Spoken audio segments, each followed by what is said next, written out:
Welcome back.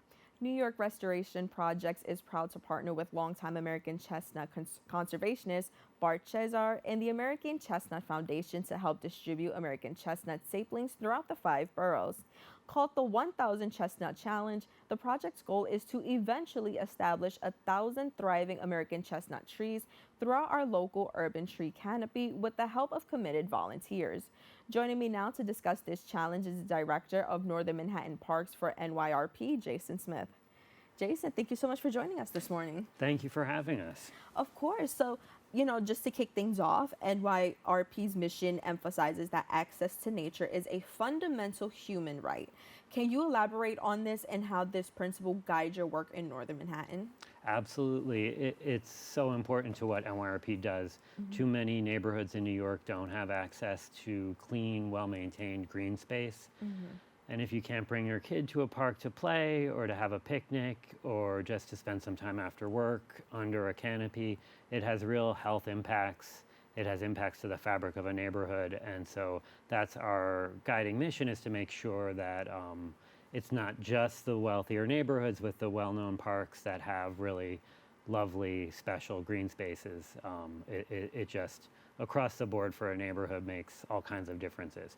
And in Northern Manhattan, we have some great parks, and we're blessed with incredible natural resources, but particularly where we work on the east side of Inwood and Washington Heights, there's a legacy of disinvestment, underinvestment, a lot of inaccessible parks due to road building.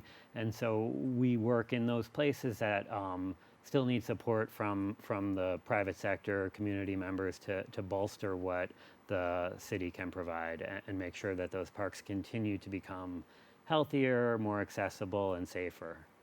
Right. I've done a few stories on tree canopy coverage, and it's alarming when you think about the lack of it and what that eventually could lead to if it's not fixed soon.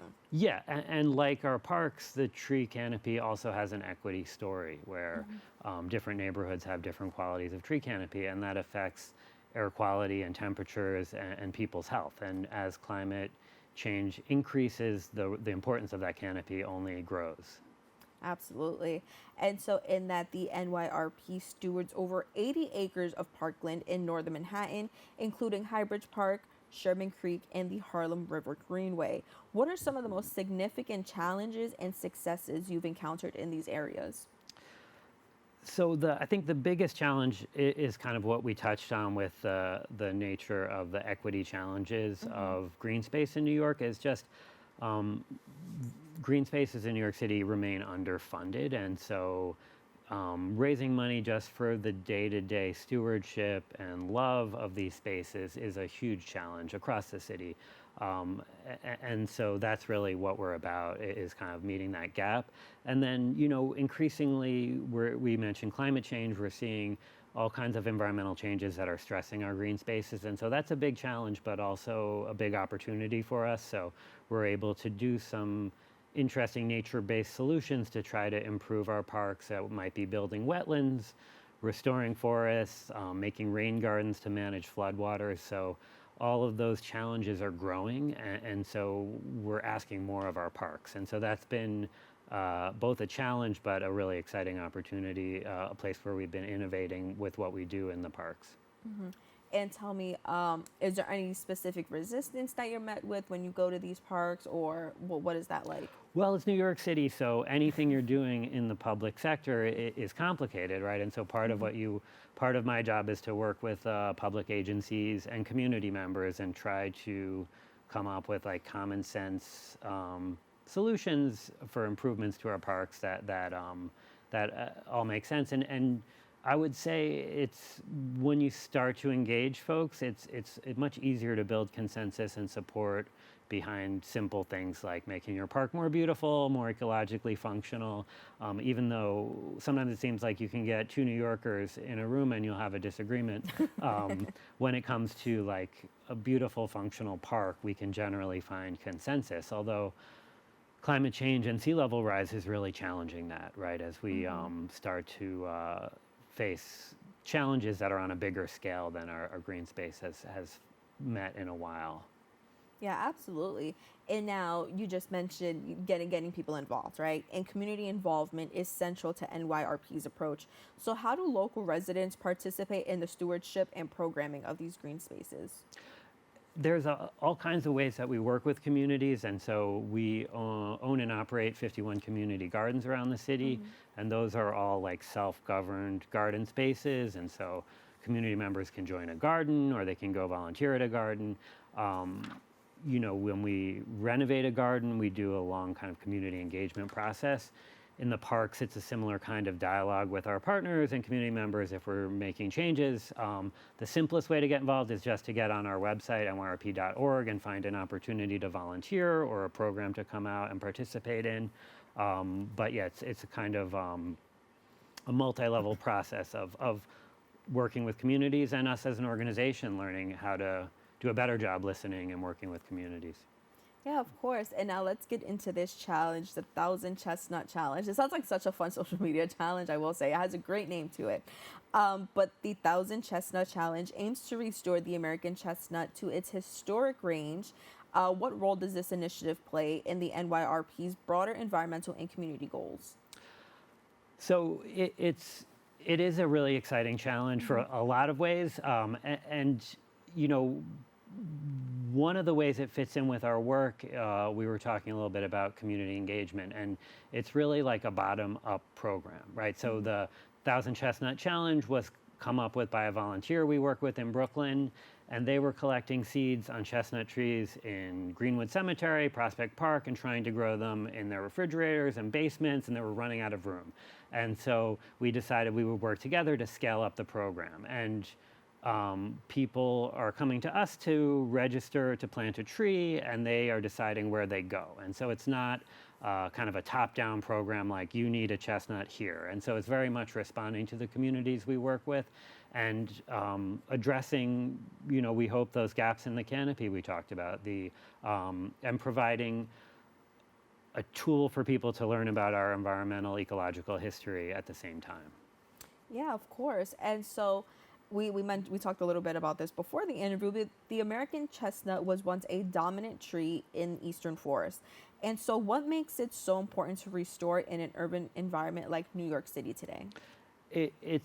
It's just like an incredible time where we have a chance to bring back what was a giant of our forests. It was sometimes called like the redwood of the East. So the trees could be over 10 feet wide, over 100 feet tall, and they produce bountiful harvests of nuts every year. So they were so important to the ecosystems of the eastern U.S.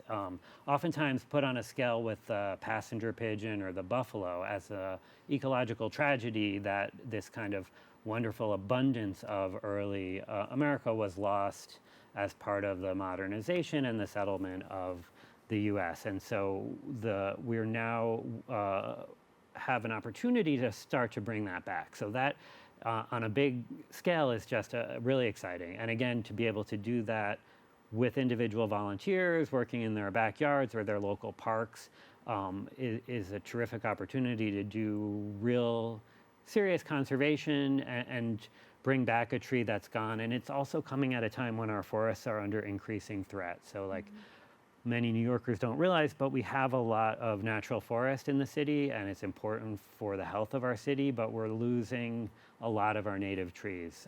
So we recently lost all the hemlocks in New York, and we're losing our ash trees and our beech trees.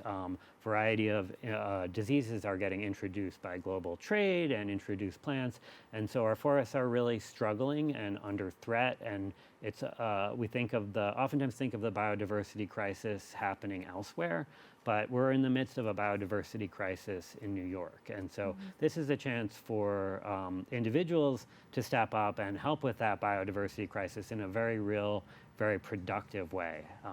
A lot of times environmental action can involve like not doing things or not, we have sort of like messages of don't buy plastic, don't fly on an airplane, and all those are important things. But increasingly we need to think about like, what can I do productively to help deal with some environmental problems? And this is one simple step people can take that is beyond just planting a tree. It's planting a tree that was on the verge of extinction, and is now we have a chance to bring it back. Yeah, and I mean that's something that you could potentially do in your own backyard, right? And I think it's something that you can. I mean, they always say like plant the trees, that kind of thing. And so I think it's really important, and it's really cool that community members are able to get involved on this level. So tell me, how can people sign up if they want to sign up? What does that look like? Sure, and I should first say not every backyard is right for a chestnut, because these are trees that, if they survive the blight, will get very big. But and NYRP does have a tree giveaway program with all kinds of trees. But if you're interested in learning more about the chestnut program, helping out, or registering to get a tree, again, our website, nyrp.org/chestnut. Fill out a short form, and we've already been inundated in requests for chestnuts, but thankfully this is a multi-year initiative. So if folks are interested and we're not able to get everyone a tree this spring, we'll be doing it for the next few years, increasing the scale as we go. So it's the interest has really been through the roof, and I think it speaks to people really wanting to have an opportunity to make a difference. That's great to hear, and it sounds like that this is a project that's going to come to fruition years from now. Yeah. So as I mentioned, it's an exciting time because we're increasingly confident that our trees will survive to maturity, and that's really good news. But it's a journey, right? We want to get to a healthy, genetically diverse population of disease-resistant trees, and that's going to take a long time, and that's part of why it's also an educational and a science opportunity, right? Because we're asking people to plant a tree and keep track of it and measure it and report back to us. And we hope to build out a network of people who are keeping track of their trees, and if their trees are doing well, maybe even harvesting those seeds and sharing them down the line. And so it's not going to happen overnight. That will bring the chestnut back on a really meaningful scale. Yeah, absolutely. But I think just with the small steps, or the steps here and there, they're going to add up in the end. And so with that, I want to thank you so much for sitting down with us this morning. I feel like I've learned so much in the last 12 minutes. So thank you. Thank you so much. And yeah, I encourage folks to sign up and register and learn more about the project. Awesome. Thank you so much. To learn more about the 1,000 Chestnut Challenge, please visit the website nyrp.org. We have to take a quick break. We'll be back with more Open after this.